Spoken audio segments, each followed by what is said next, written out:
කොහොමද ඔයාලට මගේ යාළුවනේ ඔන්න ඔයාලා හොඳින් ඇති කියලා මම හිතනවා. මම අද කතා කරන්න බලාපොරොත්තු වෙන්නේ ඔයාලා දැනටමත් දන්නවා FA එකක් බ්‍රේක් අප් වුණාම ආපහු එයාව නැවත ලබා ගන්න කොහොමද කියලා සහ සමන්ගේ හිත හදාගන්නේ කොහොමද කියන එක ගැන තමයි මම අද කතා කරන්නේ. ඉතින් FA එක බ්‍රේක් අප් වුණ ගමන්ම එකිනෙකා රියැක්ට් කරන විදිහ හරිම වෙනස්. ගොඩක් අය කරන්නේ සෝෂල් මීඩියා වල පෝස්ට් දදා රිලේෂන්ෂිප් එක ගැන කියවනවා වැළපෙනවා.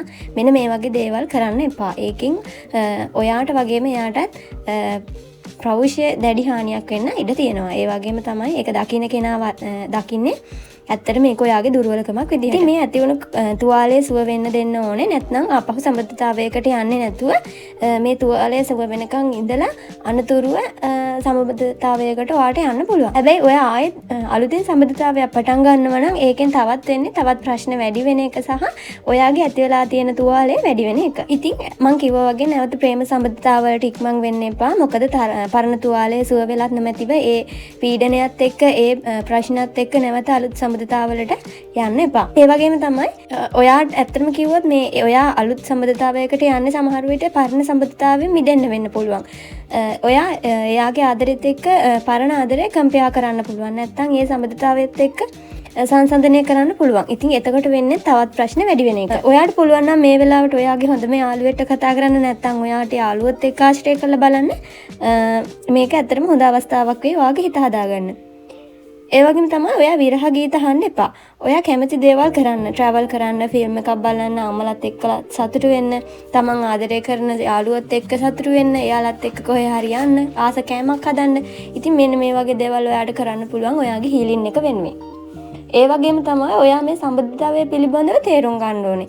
ඒ කියන්නේ දැන් ඔයා අවුරුදු 2ක් ආදරය කරා නම් ඔයා ඒ ආදරය ඇතුළේ කොහොමද හැසිරුනේ, කොහොමද වගකීම් ඉටු කරේ කියන එක සහ දැන් ඇයි මේ සම්බන්ධතාවයේ ගිලිහිලා තියෙන්නේ කියන එක සහ ඉස්සරහට ඒක ඔයාට ලැබුණේ නැතිනම් ඒ ගැන හිත හදාගන්න පුළුවන් වෙන තරමට ඔයා මේ සම්බන්ධතාවය ගැන තේරුම් ගන්න ඕනේ. ඒ වගේම තමයි ඔයාට ආදරය කරන්නම ඕන නම් ඔයාට පුළුවන් ඔයාගේ සුරතලෙක්ට නැත්නම් ඔයාට සතෙක් ඇති කරන්න පුළුවන් නැත්නම් අම්මා තාත්තට ඔයාගේ යාළුවන්ට ආදරය කරන්න පටන් ගන්න පුළුවන්. ඉතින් ඒ වගේම තමයි ගොඩක් අය බ්‍රේක් අප් වුණාම අනෙක් පාර්ශවයට නිතරම චෝදනා කරනවා, එකිනෙකා බැන ගන්නවා සහ ඉතින් ඒ වගේම තමයි ඔයා ඔයාගේ හිතට වහල් වෙලා වැඩ කරන්න යන්න එපා.